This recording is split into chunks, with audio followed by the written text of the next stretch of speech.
Unbroken promises. The walls of the shabby apartment shook with her sobs, but he knew he had no right to cross the creaky floorboards and comfort her. Her hands pressed against her swollen belly as she stumbled to lean against the paint peeling off the wall.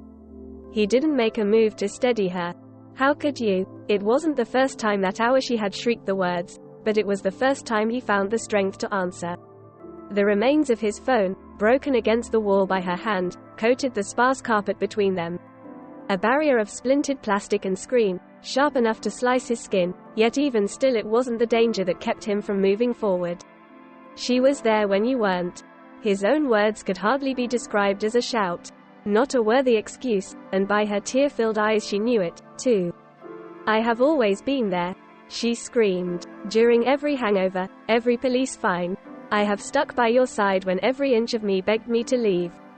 To take our son and run. Do not speak to me of abandonment.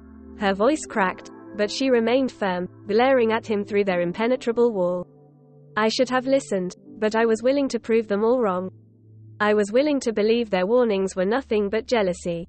But no, they were the truth. At this, he felt his own voice strengthen, raising from its pitiful whisper to a roar that shook the dim chandelier above them. You swore to me you had stopped talking to them. You swore to me their words meant nothing, that they meant nothing. I am not the only one guilty. How long have you stayed in contact? How long have you listened to whatever lies they spit out? How long have you been lying? Claiming you've been at work when really you've been with her? The word was hardly intelligible, nothing more than a hiss, and he met her fiery gaze with his own, refusing to step down. Refusing to let her know. But she already did. I called today to your office day, and do you want to know what they told me? You'd been fired for over a year. A year. We've only been married for 8 months. It doesn't matter, he countered, snarling. I still get money for your clothes. Your jewelry. Every petty thing you beg for. Look around you. He cried, opening his arms toward their scraggly surroundings. Look where we are because of you.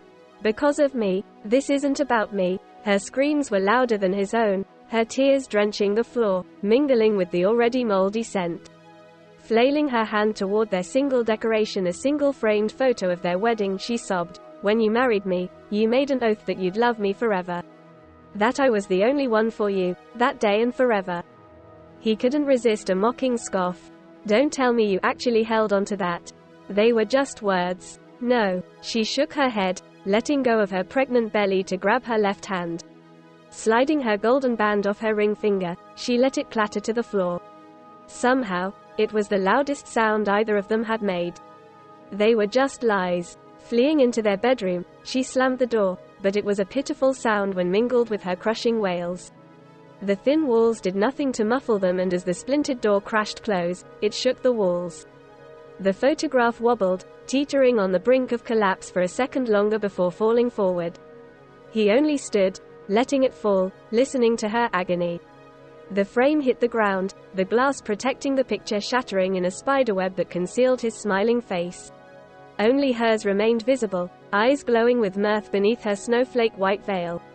Only when the frame stilled, unnaturally calm when compared to the shaking of the rest of the house, did he cross to it. Did he crouch and lift it, ignoring as the thin particles of glass wedged their way into his thumb and forefinger. For a moment, he gazed at it, and as he did, the faintest smile tugged at the corners of his mouth. The photo was old and yellowing, the corners wrinkled, and the frame was the same from all those years before. The cracks obscuring his face but radiating hers. Sighing, he ran a wrinkled finger over her picture before tucking it back into his drawer. Hidden underneath his socks, although it didn't have to be. He had lived alone for the past 75 years. In its place, he lifted the envelope that had arrived in the mail that same day, withdrawing the letter. It wasn't in her handwriting, but he couldn't help wishing it was. Through his wrinkle-set eyes, he reread the words, already knowing nothing would have changed since the first 8 years he had read it. Funeral services will be held on October 5th.